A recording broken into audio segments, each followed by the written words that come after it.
कहानी है एक गरीब पिता और उसकी बेटी की।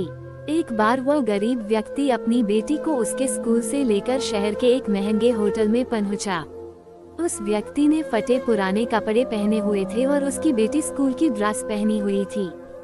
जब दोनों होटल के अंदर पहुंचे तो वेटर पूछा, सर आप क्या खाना पसंद करेंगे, आप अपना ऑर्डर बता दीजिए। तब उस व्यक्ति ने कहा कि आप मेरे बेटी के लिए एक प्लेट पाव भाजी लेकर के आ जाइए बस। वेटर ने कहा, सर आप कुछ नहीं लेंगे, आपके लिए भी कुछ लेकर आऊं? तो गरीब व्यक्ति ने कहा, मेरे लिए कुछ नहीं, आज मेरी बेटी के लिए पार्टी है। मैंने इससे वादा किया था कि अगर तुम इस जिले में 10th क्लास में टॉप करोगी तो तुम्हें मैं सबसे महंगे होटल में पार्टी दूंगा, तो आप सिर्फ बच्चे के लिए पाव भाजी ले आइए।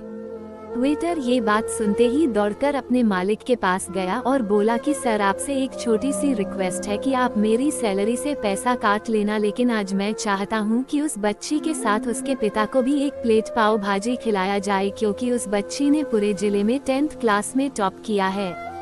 वो गरीब पिता है, ज्यादा पैसे नहीं होंगे इसलिए कह रहा है, सिर्फ बच्ची के लिए ले आओ। होटल के मालिक ने जब ये बात सुनी तो मुस्कुराते हुए बोला, तुम उसके पिता के लिए भी पाव भाजी लेकर जाओ, उसके लिए भी लेकर जाओ, पैसे मत लेना, 4 से 5 पाव भाजी पैक करवा कर ले जाओ और 2 से 3 किलो मिठाई भी लेकर जाओ और उनसे कहना ये पार्टी होटल की तरफ से है, आप ये मिठाई ले जाइए और जश्न मनाइए। जब वेटर ने 2 प्लेट पाव भाजी लेकर गया तो वह व्यक्ति चौंक गया और बोला, मैंने तो एक ही मंगाई थी, मेरे पास पैसे नहीं है। वेटर बोला, अरे सर शर्मिंदा मत कीजिए, ये पार्टी होटल की तरफ से है, आपकी बेटी, हमारी बेटी ने टॉप किया है, ये मिठाइयाँ लेकर जाइए और जश्न मनाइए। पिता और बेटी खुश हो गए और चले गए। कई साल बीत गए। उस गरीब पिता की लड़की अब यूपीएससी की तैयारी करके कलेक्टर बन चुकी थी और इत्तेफाक से उसी शहर में उसकी पोस्टिंग हुई थी। उस लड़की ने उस होटल में सूचना पहुंचा दी कि मैं उस होटल में लंच करने के लिए आ रही हूँ। होटल के मालिक ने जब ये सुना तो होटल को पूरी तरह से सजावा दिया। गांव में ये बात पूरी तरह से फैल गई और कस्बे के सभी लोग उन्हें देखने के लिए आने लगे।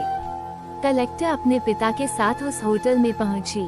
कलेक्टर ने होटल के मालिक से कहा कि शायद आप मुझे पहचाने नहीं, हम वही पिता पुत्री है जो कि हमारे 10th क्लास टॉप करने पर आपने मुझे पार्टी दी थी। हम वही पिता पुत्री है, आज फिर से आए हैं और आज पार्टी हम देंगे आपको, आपके पूरे स्टाफ को और पूरे गांव को, क्योंकि आपने गरीबी का सम्मान किया है।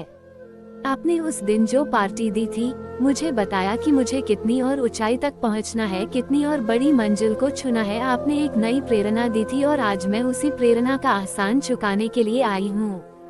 वो मैडम ये सब कहते जा रही थी और आंखों से आंसू बहती जा रही थी।